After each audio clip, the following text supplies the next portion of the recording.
რამდენიმე საათში კათოლიკური სამყარო რომის პაპს უკანასკნელ გზაზე გააცილებს. წმინდა პეტრეს ტაძარში დასვენებულ პონტიფიკოსთან გამომშვიდობებას ათასობით მორწმუნე ცდილობს. სანამ დაკრძალვის ცერემონია დაიწყება, რომში უსაფრთხოების განსაკუთრებულად მკაცრი ზომები მოქმედებს. წმინდა პეტრეს მოედანზე წესრიგს 2000 პოლიციელი და ეროვნული უსაფრთხოების ათასობით ოფიცერი იცავს.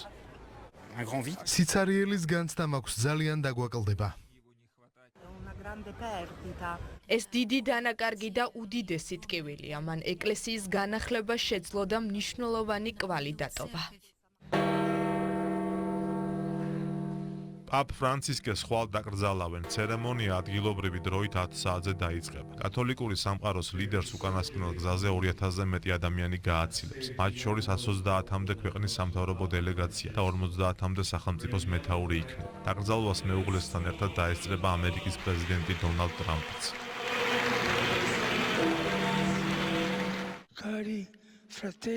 დებო და ძმებო, აღდგომის ბრწყინვალე დღესასწაულს გილოცავთ.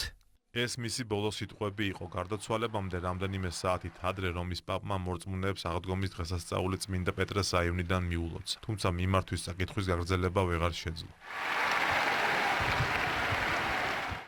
ერისკაცობაში ხორხე მარიო ბერგოლიო 1936 წელს არგენტინის დედაქალაქ ბუენოს-აირესში იტალიელი ემიგრანტების ოჯახში დაიბადა. სასულიერო სემინარიაში ჩაბარებამდე ახალგაზრდა ხორხე ქიმიკოს-ტექნოლოგის პროფესიას დაეუფლა. 1969 წლიდან კი მღვდლად ეკურთხა. სასულიერო ცხოვრებაში შებიჯებიდან 30 წლის შემდეგ ხორხე ბუენოს-აირესის არქიეპისკოპოსი გახდა. იგი ყოველთვის გამორჩეული იყო უბრალოებითა და ცხოვრების მოკრძალებული სტილით. პონტიფიკოსად კურთხევის შემდეგაც საკუთარი პრინციპების არასოდეს უღალატია.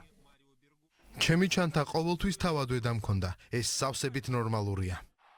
2013 წელს წმინდა პეტრეს ტაძრის თავზე თეთრი კვამლი გამოჩნდა, რაც იმის ნიშანი იყო, რომ 76 წლის ფრანცისკე რომის პაპად აირჩიეს. იგი პირველი პაპი გახდა ახალი სამყაროდან, პირველი იეზუიტი და პირველი ფრანცისკე, რომელმაც კათოლიკური ეკლესიის წინამძღვრის ტახტი დაიკავა. ფრანცისკემ მოგრძალებული ბუნება არჩევისთანავე გამოავლინა და პაპის კომფორტულ აპარტამენტებს უბრალო საცხოვრებელი არჩია. ის ძალადობის მოწინააღმდეგე და უმცირესობების ერთგული დამცველი იყო.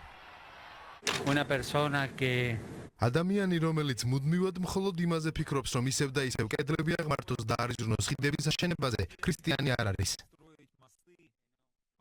ფრანცისკემ პაპის ტახტი კათოლიკური ეკლესიისთვის რთულ დროს დაიკავა. მისი რეპუტაციისთვის განსაკუთრებით დიდი დარტყმა იყო სასულიერო პირებთან დაკავშირებული არაერთი სექსუალური სკანდალი. იგი ამ პრობლემას ყოველთვის აღიარებდა და ძალადობის მსხვერპლ ადამიანებს ლოცვებში მუდმივად იხსენიებდა. პაპმა უკრაინის ომის წინააღმდეგაც მრავალჯერ გაილაშქრა. ღმერთის სახელით მე თქვენ მოგიწოდებთ, რომ სასწრაფოდ შეწყვიტოთ ეს ჟლეტა. ფრანცისკე ისტორიაში კიდევ ერთი ფაქტით შევიდა. ის ჩვენი დროის პირველი წინამძღვარი გახდა, რომელმაც მისი წინამორბედი ბენედიქტე უკანასკნელ გზაზე გააცილა. 21 აპრილის დილას კათოლიკური სამყაროსთვის მორიგი წინააღმდეგობებით სავსე და სრულიად განსხვავებული ეპოქა დასრულდა. პაპ ფრანცისკეს მისივე სურვილით მარადიული ქალაქის ერთ-ერთ ყველაზე მნიშვნელოვან ტაძარში, სანტა მარია მაჯორეში დაკრძალავენ.